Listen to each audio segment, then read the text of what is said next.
नमस्कार। मैं प्रोफेसर मीना श्रीवास्तव, शासकीय कमला राजा कन्या स्नातकोत्तर स्वशासी महाविद्यालय ग्वालियर में इतिहास विषय की प्राध्यापक और विभागाध्यक्ष हूँ। भारतीय नारियों का इतिहास के अंतर्गत आज हम चर्चा करेंगे प्राचीन काल में वैदिक युगीन नारी की स्थिति के संबंध में। वैदिक युग को दो भागों में विभाजित किया गया है, प्रथम ऋग्वेद काल और द्वितीय उत्तर वैदिक काल। तो चलिए आज हम बात करेंगे ऋग्वेद और उत्तर वैदिक काल में नारियों की स्थिति के बारे में। सबसे पहले हम चर्चा करेंगे ऋग्वेद काल की। ऋग्वेद काल में स्त्री और पुरुष के बीच में भेदभाव नहीं था, दोनों को ही समान अधिकार प्राप्त थे। शिक्षा, पठन पाठन कार्य स्त्री और पुरुष दोनों ही करते थे और इसी प्रकार से धार्मिक कार्यों में भी उन्हें समानता का अधिकार प्राप्त था। विवाह संबंधी निर्णय, पति चुनने का निर्णय और स्वयंवर प्रथा भी उस समय लागू थी। सामाजिक, आर्थिक और सांस्कृतिक दशा बहुत ही अच्छी थी। अर्धनारीश्वर के रूप में शिव शक्ति पूजनीय थे, अर्थात कि इस बात को इंगित करती है ये बात कि दोनों को ही समान रूप से महत्व समाज में प्राप्त था। दोनों का ही अस्तित्व एक दूसरे के साथ माना जाता था। देवी और श्री का प्रतीक महिलाओं को माना जाता था। ब्रह्मचर्य जीवन व्यतीत महिलाएं भी कर सकती थीं, वीर भी होती थी, युद्ध में भी जाती थी। और इसके उदाहरण हम देखते हैं दुर्गा, काली आदि। इन्होंने अनेक राक्षसों, दैत्यों का संहार भी किया था और नव रूप के रूप में पार्वती को माना जाता है, उनकी पूजा अर्चना भी की जाती है। शिक्षित नारियों को ब्रह्मवादिनी कहा गया है, जैसा कि हम माँ सरस्वती के बारे में देखते हैं। उत्तर वैदिक काल की चलिए बात करते हैं अब हम। इस समय तक धीरे धीरे महिला और पुरुषों की स्थिति में भेदभाव उत्पन्न हो गया था।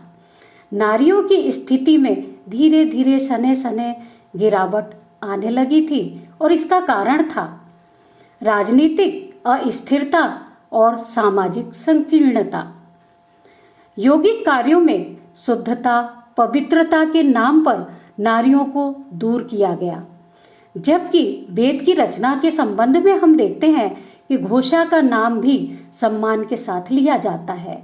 इसके बाद भी महिलाओं को वैदिक क्रियाकर्मों से दूर किया जाने लगा था। वेद गीत कर्मों, वैदिक मंत्रों के उच्चारण से भी महिलाओं को दूर रखा जाने लगा था। इस प्रकार से हम देखते हैं कि प्राचीन काल में नारियों को दो वर्गों में बांट दिया गया था। ये कौन से थे दो वर्ग? प्रथम था साध्वी नारियां और द्वितीय था असाध्वी नारियां। साध्वी नारियां उन नारियों को कहा जाता था जो सद्गुणी नारियां हुआ करती थी, जैसे कि पार्वती, सीता, यशोदा, सावित्री, दमयंती। इसी प्रकार से जन सामान्य में भी साध्वी स्त्रियां हुआ करती थी। त्रेता युग की एक बहुत ही सुंदर घटना है। राजा जनक, जो कि प्रति वर्ष अपने दरबार में शास्त्रार्थ करवाते थे, और एक बार राजा शास्त्रार्थ में विजेता को 1000 गायें, जो कि सोने के मोहरों से जड़ित थी, देने की घोषणा की।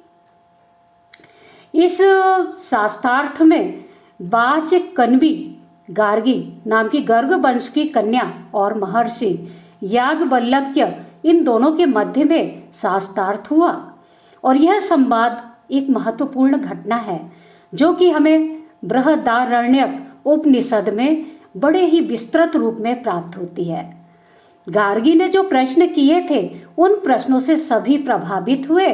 यह एक दार्शनिक संवाद था, जिसमें जल, वायु, अंतरिक्ष, ब्रह्मांड आदि के बारे में चर्चा हुई थी और ऋषि ने बहुत ही अच्छे तरीके से सभी प्रश्नों के उत्तर दिए थे।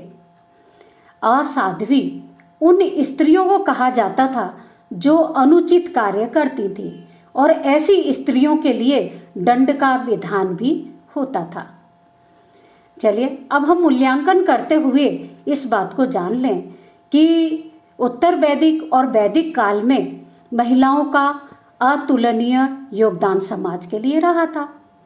चाहे वह समाज की बात हो, राजनीति की बात हो, युद्ध की बात हो या धर्म की बात, हर जगह महिलाओं ने अपना अतुलनीय योगदान प्रदान किया था। प्रत्येक कार्य में महिलाएं अपने पति की सहयोगी होती थीं और सभ्य, सुशिक्षित, सुसंस्कारवान महिलाओं के उदाहरण हमें प्राप्त होते हैं। महिला और पुरुष दोनों ही एक दूसरे के पूरक होते थे और पत्नी गृह के कार्य संभालती थी, इस कारण से उसे गृहिणी कहा जाता था। त्रेता युग में सीता हरण और द्वापर युग में द्रौपदी के चीर हरण की घटना भी हम देखते हैं। सीता और द्रौपदी जो राजवंश से संबंधित थी, फिर भी हम देखते हैं कि अनेक कष्ट उन्होंने उठाए थे।